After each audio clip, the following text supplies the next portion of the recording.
Le plastique, cet assassin silencieux. Même si nous ne souhaitons pas arrêter d'utiliser des objets en plastique car ils font partie de notre quotidien, il faut être conscient de leurs possibles risques pour décider en toute connaissance de cause. Presque tout ce qui nous entoure est fabriqué à base de plastique. Nous le voyons dans les magasins, à la maison, au bureau ou pendant les vacances. Depuis 50 ans, la consommation au niveau mondial et les habitudes ont changé leur façon d'utiliser cette matière. La mauvaise nouvelle est que le plastique est en train de ruiner la planète à cause de la pollution des eaux et de la terre. Dans cet article, nous allons vous expliquer pourquoi il s'agit d'un assassin silencieux et ce que l'on peut faire pour stopper cela.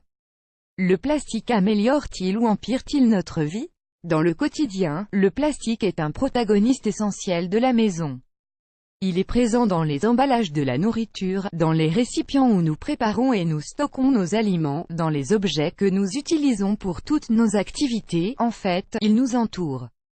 Si on peut penser que les objets en plastique utilisés de temps en temps améliorent notre niveau de vie, à long et à moyen terme, ils représentent un danger pour notre santé et celle de la planète.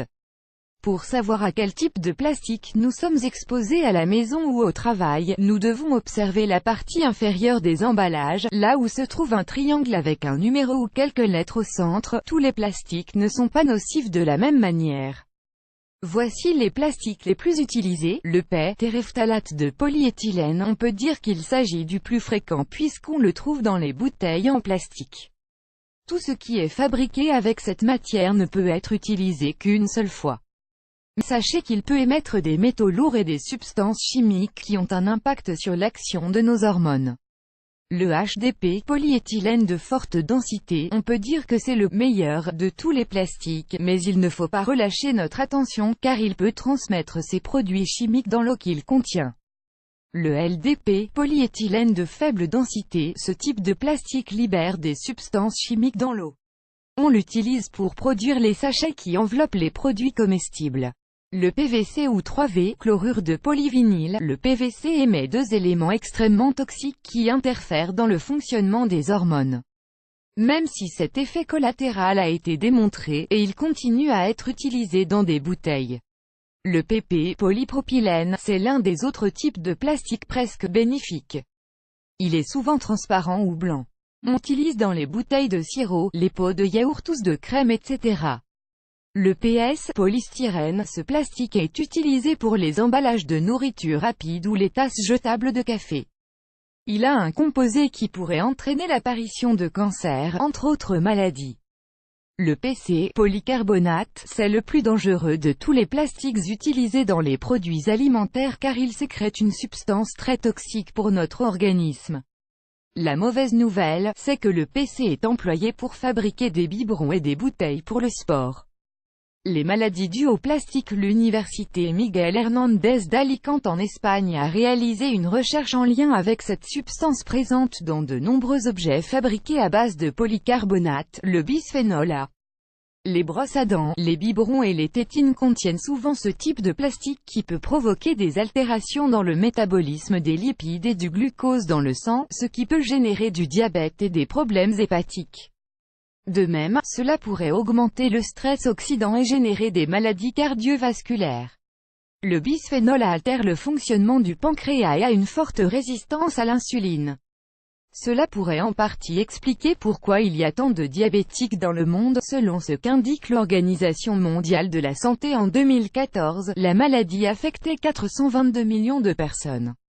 Ce composé synthétique altère le système endocrinien mais ce n'est pas le seul auquel nous sommes soumis. Plusieurs de ces substances sont présentes dans les pesticides que nous consommons dans les fruits et les légumes, et dans les emballages des produits que nous mangeons tous les jours.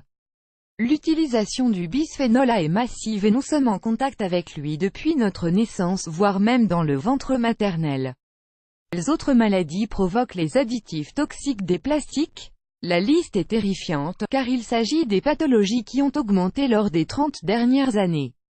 Les cancers du sein, de l'utérus, des ovaires, du col de l'utérus, du cerveau, du poumon, de la prostate, du foie, les lymphomes, les kystes utérins, l'infertilité et les fausses couches. L'hyperactivité et le déficit d'attention. La puberté précoce chez les filles. Les déformations du pénis chez les garçons. l'autisme, la maladie de Parkinson, les maladies cardiovasculaires et l'obésité. Comment nous protéger des dangers du plastique? Si la solution qui nous vient immédiatement à l'esprit serait de cesser d'utiliser des objets en plastique, cela est quasiment impossible. La raison est très simple et nous l'avons déjà dit. Nous sommes entourés par le plastique, mais nous pouvons prendre quelques mesures et changer nos habitudes pour réduire le contact avec ces produits et substances nocives aussi bien pour l'être humain que pour les animaux, les plantes et l'environnement. Évitez de manger et de boire des aliments emballés dans du plastique. Essayez de ne pas utiliser de récipients en plastique pour conserver, servir ou réchauffer la nourriture. Utilisez des récipients en verre ou en acier inoxydable dans la cuisine. Ne consommez pas de canettes ou de boîtes de conserve. Préférez les biberons en verre pour vos enfants, même si vous pensez que c'est plus dangereux quand ils tombent. N'achetez pas de jouets en plastique et évitez que les petits les mordent ou les sucent. Ne faites pas chauffer vos plats au micro-ondes s'ils sont dans des récipients ou des emballages en plastique en polystyrène. Jetez les récipients qui sont usés ou abîmés. Ne réutilisez pas les bouteilles en plastique lorsque vous faites du sport ou pour boire votre 2 litres d'eau quotidien. Ne mordez pas les stylos ni aucun objet en plastique.